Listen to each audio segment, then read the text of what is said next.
In the previous video, we learned about the Le-Chatelier's principle.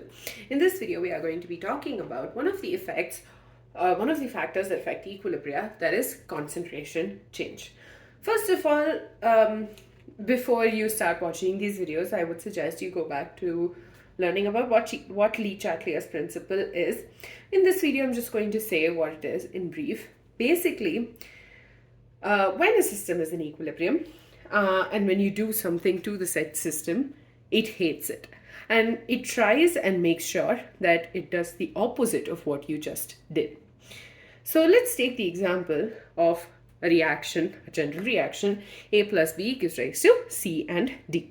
And we know that the equilibrium gets affected because of the concentration of A, B, C, and D. Okay, now let's assume that the system is in equilibrium.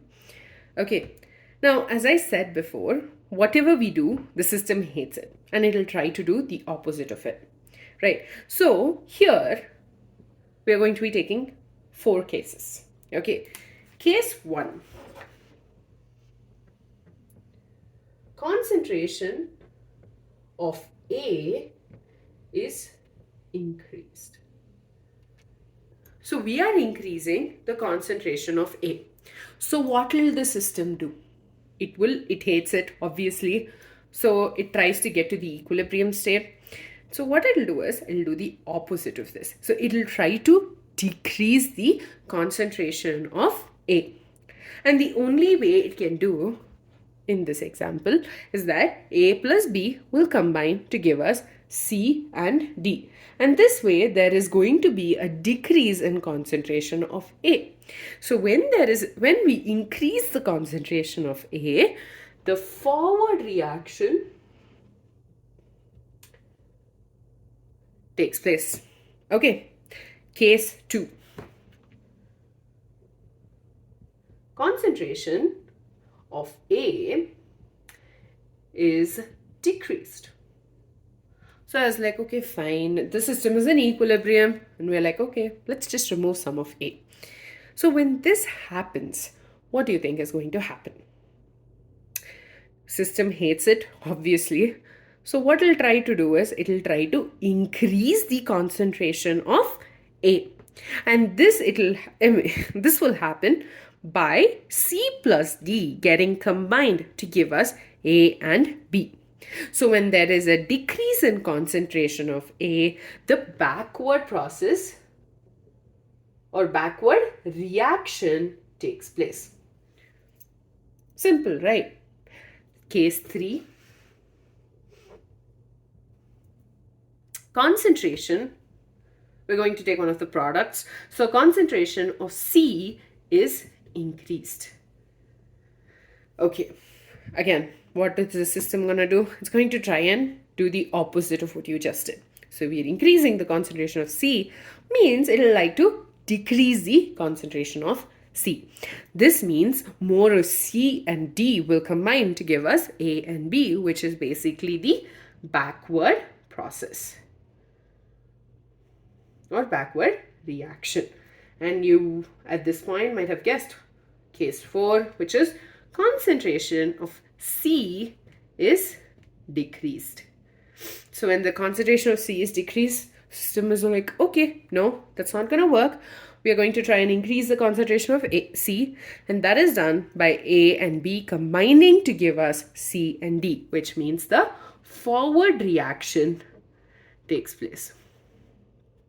Okay, so basically, remember this.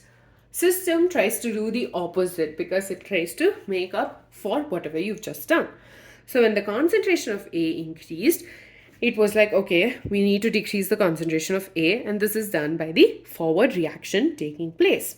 When the concentration of A is decreased, again, it was like, that's not going to work. We need to increase the concentration of A.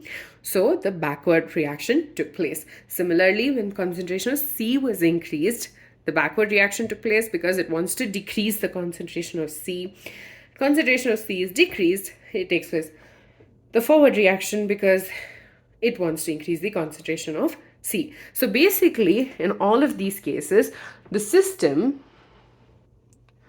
wants what? I'm going to write it here because I think I should have written it before, but anyways. So when A is increased, what does the system want? It wants to decrease the concentration of A.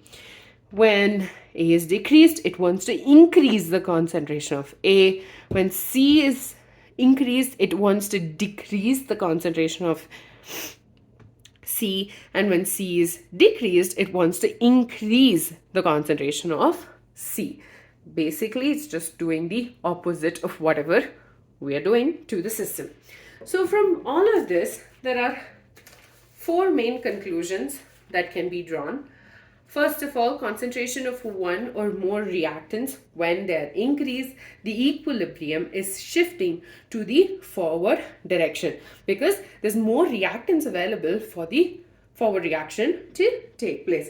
So this leads to an increase in the formation of the products. Similarly, when concentration of one or both of the reactants is decreasing, the equilibrium will shift to the backward direction to make up for the fact that there is a decrease in the concentration of the reactants. Similarly, when concentration of one or both of the products is decreasing, or let's start with the increasing one. So when it is increased, then the equilibrium shifts to the backward direction, and this in turn leads to the formation of more reactants than products. On the other hand, when one or more of the products, the concentration is decreasing, then it leads to the equilibrium moving in the forward direction, and this in turn gives us more products than the reactants. So remember this one simple thing. From now till like the end of whatever factors you're going to learn that affects the equilibrium, whatever we try and do to the system that affects the equilibrium, the system is going to try and do the opposite of what you just did to make sure that the equilibrium is again attained. With that, we're done with the basic idea of effective concentration change. I hope you understood this, and in the next video we'll be discussing an example that is H2 and I2 reacting to give us 2HI. We're going to be understanding how the effective change in concentration is going to change the equilibrium.